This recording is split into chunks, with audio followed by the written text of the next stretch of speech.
Welcome to Prashasti Civil Services Academy. As we all know, we are studying about respiration और human respiratory system. Last video में हमने respiratory system के कुछ organs पढ़ लिए थे. हम ट्रैकिया तक पढ़ चुके हैं. इस वीडियो का लिंक आपको डिस्क्रिप्शन बॉक्स में दे दिया जाएगा. अब इस वीडियो में हमें आगे के जो रेस्पिरेटरी ऑर्गन्स हैं उनके बारे में जानना है. So the next organ is bronchus. What is bronchus? Bronchus क्या है? यही जो ट्रैकिया हमने पढ़ा था लास्ट क्लास में जिसमें कार्टिलेज रिंग्स थी, यही ट्रैकिया दो पार्ट्स में फर्दर डिवाइड होता है जिसे हम ब्रोंकस कहते हैं. Bronchus, okay. Bronchus is further divided into bronchi. Okay, so right bronchus is divided into three bronchi, and the left bronchus is divided into two bronchi. Okay, two bronchi. Now this bronchi is further divided into bronchioles. क्या? Bronchioles. Okay, bronchioles. And the bronchioles is linked or attached with the air chamber known as alveoli. Okay, alveoli. और यही जो है जब यही alveoli एक साथ मिल जाती है, बहुत सारी alveoli एक साथ मिल जाती हैं, तब फॉर्मेशन होता है किसका? लंग्स का. तब किसका फॉर्मेशन होता है बच्चों? लंग्स का फॉर्मेशन होता है. These alveoli are separated or attached with number of blood capillaries. किससे अटैच होती हैं? ब्लड कैपिलरीज से. किससे? ब्लड कैपिलरीज से. अभी हम मैकेनिज्म पढ़ने वाले हैं रेस्पिरेशन का. ओके, तो आपको ये सारी चीजें और क्लियरली समझ में आएंगी. यहाँ पे क्या होता है? एल्वियोली से मिलकर बनते हैं लंग्स, और लंग्स यही एल्वियोली कनेक्टेड होती हैं ब्लड कैपिलरीज से, तब एक्सचेंज ऑफ गैसेस होता है. ओके, कार्बन डाइऑक्साइड और ऑक्सीजन का एक्सचेंज होता है. चलिए आगे बढ़ते हैं. इसी वजह से because of this bronchus divided into right, three bronchi in the right and two bronchi in the left, the lungs is also divided into lobes. जिसकी वजह से जो राइट लंग होता है उसमें थ्री लोब्स होते हैं, और जो लेफ्ट लंग होता है उसमें टू लोब्स होते हैं. Okay, and the lungs are made up of alveoli. alveoli क्या है? alveoli है मस्कुलर एयर चैम्बर, जो हमारी मसल से मिलकर बने हुए होते हैं. एयर चैम्बर है, छोटे छोटे बलून शेप्ड होते हैं, इसमें एयर फिल हो जाती है. ठीक है, इसी कारण से जो लंग्स होते हैं वो स्पॉन्जी बनते हैं. बिकॉज ऑफ द alveoli ये जो लंग्स होते हैं वो स्पॉन्जी बनते हैं. ओके, चलिए, तो इस तरीके से हमारे जितने भी पार्ट्स थे रेस्पिरेटरी सिस्टम के वो कंप्लीट होते हैं. नेक्स्ट हमें क्या पढ़ना है? नेक्स्ट हमें पढ़ना है mechanism of respiration. Okay, mechanism of respiration. So let's begin with mechanism of respiration. एक बार मैं आपको डेफिनेशन याद करा दूं. क्या है respiration? Respiration is the breakdown of food और glucose in the presence of oxygen. Okay, in the presence of oxygen. चलिए आगे बढ़ते हैं. तो आगे बढ़ते हैं बच्चों. नेक्स्ट है हमारा, ओके, चलिए नेक्स्ट हमें पढ़ना है मैकेनिज्म.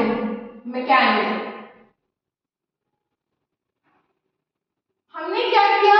एयर या ऑक्सीजन इनहेल किया. एयर और ऑक्सीजन हमने इनहेल किया. सो जैसे ही हमने इनहेल किया ऑक्सीजन, समझे इस बात को, नोज से होते हुए ऑक्सीजन सबसे लास्ट पार्ट कहां पर? एल्वियोली में जाने वाला है. कहां जाएगा? एल्वियोली में जाएगा. Okay, so this is, let's say this is alveoli. Okay, and this alveoli is blood capillaries, इसको रेड से ही बनाते हैं। It is surrounded with blood capillaries, this it is surrounded with blood capillaries, this okay। चले next है बच्चों, मान लेते हैं यहां से आपका ब्लड आ रहा है ना, ब्लड कैपिलरीज ब्लड कैरी करती है, तो जो ब्लड आ रहा है मान लेते हैं फ्रॉम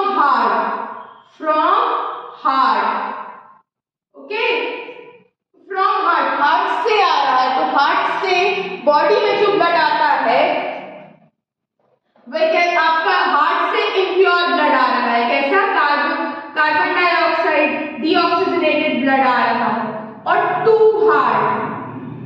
हार्ट को कैसा ब्लड जा रहा है जो आगे ट्रांसपोर्ट होने वाला है, वह है ऑक्सीजनेटेड ब्लड, कैसा है वह ब्लड, ऑक्सीजनेटेड ब्लड है जिसमें ऑक्सीजन की मात्रा ज्यादा है। अब हम ये जानते हैं कि हमारी बॉडी के जितने भी सेल्स होते हैं they all are made up of semi permeable membrane, है ना, सबके आउटर कवरिंग क्या है, सेमी परमिएबल मेम्ब्रेन है या सिलेक्टिव परमिएबल मेम्ब्रेन है। सो अब ये समझो बच्चों कि जब हमने इनहेल किया तो क्या हुआ, एल्वियोली में क्या आके भर गया, हम जानते हैं कि एल्वियोली में आ गई है ऑक्सीजन गैस, क्या आ गई है, ऑक्सीजन गैस, ये जो रेड से बना रहे हैं ये ऑक्सीजन गैस है, ओके। अब हमें ये भी पता है कि there is a process known as osmosis, osmosis क्या होता है, exchange of material from higher concentration to lower concentration, ठीक है। तो अभी इस समय एल्वियोली में किसका कंसंट्रेशन ज्यादा है, ऑक्सीजन का, ओके। सो ब्लड कैपिलरी में किसका कंसंट्रेशन ज्यादा है, कार्बन डाइऑक्साइड का, ओके, किसका है, कार्बन डाइऑक्साइड का। सो कार्बन डाइऑक्साइड यहां से ब्लड कैपिलरी से निकल के कहां जाने वाली है, एल्वियोली में, और आपकी जो ऑक्सीजन है बिकॉज उसका कंसंट्रेशन एल्वियोली में ज्यादा है और कैपिलरी में कम है, so from high concentration to low concentration कहां आने वाली है, ब्लड कैपिलरी में, कहां आने वाली है, ब्लड कैपिलरी में। एंड फ्रॉम दिस ये जो कार्बन डाइऑक्साइड आपके एल्वियोली में आया है exhales out, it exhales out, okay, it exhales out, और इस तरीके से हमारा ब्लड प्योर होता है, और इस तरीके से हमारे ब्लड का क्या होता है, प्योरिफिकेशन ऑफ ब्लड होता है, ओके। सो हम जो कहते हैं ना कि हमारे हार्ट में ब्लड का प्योरिफिकेशन हो रहा है, नहीं, हार्ट में ब्लड का प्योरिफिकेशन नहीं होता, हार्ट केवल हमारे ब्लड को ट्रांसपोर्ट करने का काम करता है।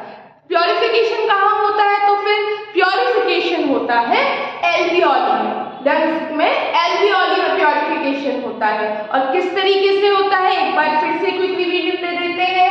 ये एल्वियोली है, it is surrounded with blood capillaries. क्या होता है, जैसे ही हम इनहेल करते हैं तो ऑक्सीजन आके एल्वियोली में भर जाता है जहां पे उसका कंसंट्रेशन ज्यादा है। हार्ट से इम्प्योर ब्लड आ रहा है, इम्प्योर ब्लड आ रहा है यानी कि कार्बन डाइऑक्साइड है उस ब्लड में, डीऑक्सीजनेटेड ब्लड है, जिस कारण से ब्लड कैपिलरी में कार्बन डाइऑक्साइड का कंसंट्रेशन ज्यादा है और एल्वियोली में ऑक्सीजन का कंसंट्रेशन ज्यादा है। तब ऑस्मोसिस की प्रोसेस होती है जिसमें the particles move from higher concentration to lower concentration, from higher concentration to lower concentration. Higher concentration किसका है एल्वियोली में, ऑक्सीजन का, और ब्लड कैपिलरी में ऑक्सीजन का कंसंट्रेशन कैसा है, लो है। इस वजह से जो ऑक्सीजन है वो एल्वियोली से कहां ट्रांसफर हो जाएगा, ब्लड कैपिलरी में, from higher concentration of alveoli to lower concentration at blood capillary, okay. और ये जो कार्बन डाइऑक्साइड आपके ब्लड कैपिलरी में ज्यादा था कंसंट्रेशन, वो चला जाएगा एल्वियोली में और एल्वियोली से एक्सेल आउट हो जाएगा, ओके। सो इस तरीके से पूरा मैकेनिज्म होता है हमारा, किसका, रेस्पिरेशन का मैकेनिज्म होता है, ओके। इस तरीके से हमारी रेस्पिरेशन काम करती है। चले तो इसी के साथ हमारा रेस्पिरेशन टॉपिक आज कंप्लीट होता है। आपको क्वेश्चंस टेलीग्राम चैनल पे मिल जाएंगे, लिंक डिस्क्रिप्शन बॉक्स में होगी टेलीग्राम चैनल की, उसमें जाके क्वेश्चन सॉल्व जरूर कीजिएगा। और अगर आपको वीडियो पसंद आ रही है तो please like, share and subscribe. Thank you. जय हिंद।